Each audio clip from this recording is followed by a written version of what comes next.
6 mentiras sobre o neoliberalismo. O liberalismo significa mais escolha e melhores preços para o consumidor. Falso. Segundo o próprio dogma liberal, o liberalismo só pode funcionar se existir concorrência suficiente pelo lado da oferta, concorrência perfeita. No entanto, o que acontece na realidade é que o capitalismo liberal tende para a concentração e formação de monopólios que eliminam toda a concorrência, reduzindo as escolhas do consumidor e fazendo subir os preços, baixando a qualidade. Na área dos serviços públicos, por exemplo, a distribuição de água, o correio, ou os comboios, a sua privatização tem se traduzido sempre num aumento dos custos para o utilizador, na redução da qualidade do serviço, e na redução dos investimentos na manutenção das infraestruturas. Em relação aos sistemas de reforma privados, fundos de pensões, consistem em privar os assalariados de toda a segurança, entregando-os à incerteza da gestão dos ditos fundos por organismos financeiros, previdência privada. Em caso de falência destes últimos, os assalariados ficam sem reforma apesar de terem cotizado durante anos, o que já aconteceu nos Estados Unidos em 2002 com a falência da Enron. 2.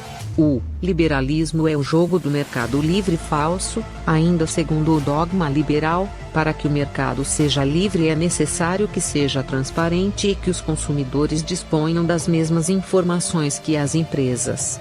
Na realidade, devido a práticas opacas e de iniquidade no acesso à informação, o consumidor não pode escolher com conhecimento de causa.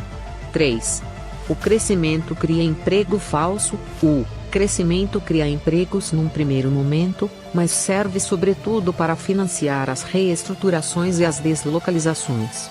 Ao fim e ao cabo, destrói mais postos de emprego do que aqueles que cria. 4.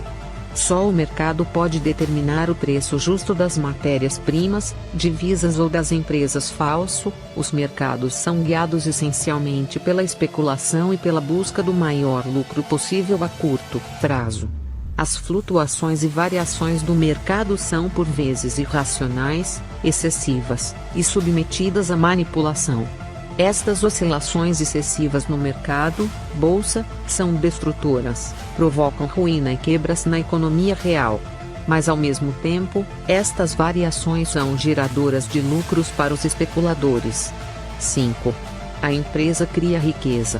É a fonte da prosperidade dos países e dos seus habitantes. Falso. De maneira geral, as empresas não criam riqueza porque o valor criado é inferior ao custo real dos recursos utilizados ou destruídos, se tomarmos em conta o custo ambiental e humano, assim como o custo real das matérias-primas renováveis.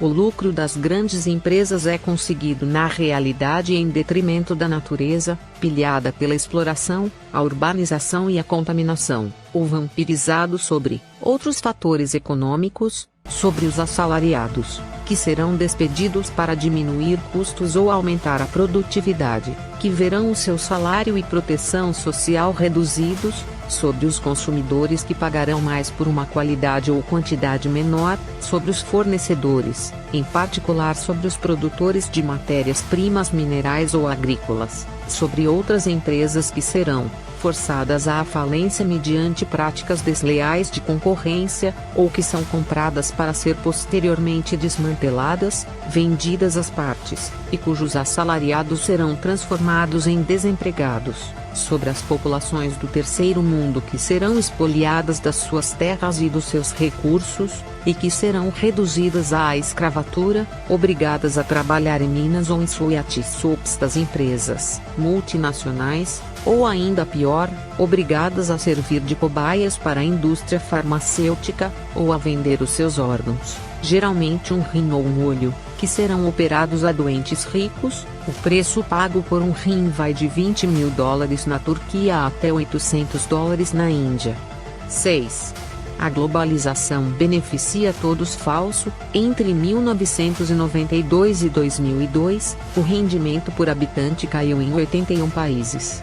No terceiro mundo, o número de pessoas extremamente pobres aumentou em mais de 100 milhões. A diferença entre salários aumentou de forma impressionante.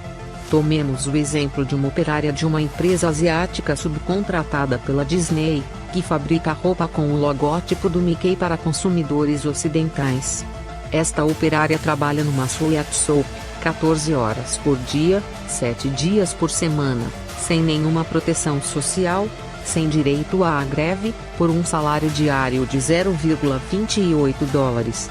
Ao mesmo tempo, o salário horário de um gerente da Disney, PDG, é de $2.800, ou seja, 10.000 vezes mais. As 225 pessoas mais ricas do mundo acumulam um patrimônio global de $1.000 bilhões, equivalente ao rendimento anual dos 3.000 milhões de pessoas mais pobres do planeta, ou seja, 47% da população mundial. A fortuna total das 84 pessoas mais ricas supera o produto interno bruto da China com os seus 1,2 mil milhões de habitantes.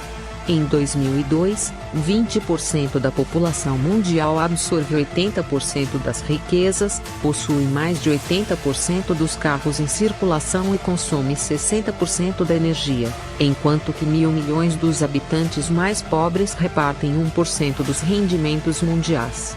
Seja inteligente e nunca deixe de se inscrever no canal e dar aquela curtida.